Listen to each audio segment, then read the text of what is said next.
विस्तारानं परराष्ट्र मंत्री एस जयशंकर चीनच्या 3 दिवसांच्या दौऱ्यावरती आहेत।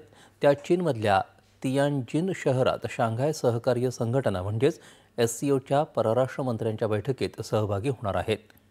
ही बैठक SCOच्या व्यापक आर्थिक आणि व्यापारी धोरणांवर केंद्रित आहे। तसंच यामध्ये विविध क्षेत्रातल्या सहकार्य आणि प्रमुख आंतरराष्ट्रीय तसंच क्षेत्रीय मुद्द्यांवर चर्चा होण्याची शक्यता आहे।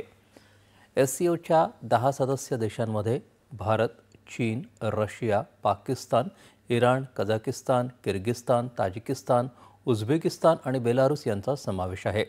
परराष्ट्र मंत्री डॉक्टर एस जयशंकर भारतीय प्रतिनिधिमंडळाचं नेतृत्व करणार आहेत।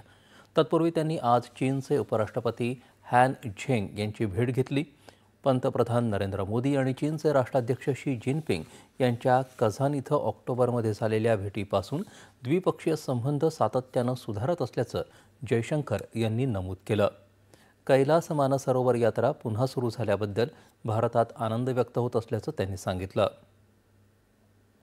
आंतरराष्ट्रीय परिस्थिती गुंतागुंतीची असून शेजारी देश आणि महत्त्वाची अर्थव्यवस्था म्हणून भारत चीनमध्ये विचारांचं आदानप्रदान होणं महत्त्वाचं असल्याचं प्रतिपादन जयशंकर यांनी या भेटीत केलं। जयशंकर यांनी शांघाय सहकार्य संघटनेचे सरचिटणीस नूरलान एर्मेकबायेव यांची भेट घेतली। SCOचं महत्त्व आणि कार्यपद्धती आधुनिक करण्याबाबतचे प्रयत्न यावर दोन्ही नेत्यांमध्ये चर्चा झाली। केंद्रीय आरोग्य आणि कुटुंब कल्याण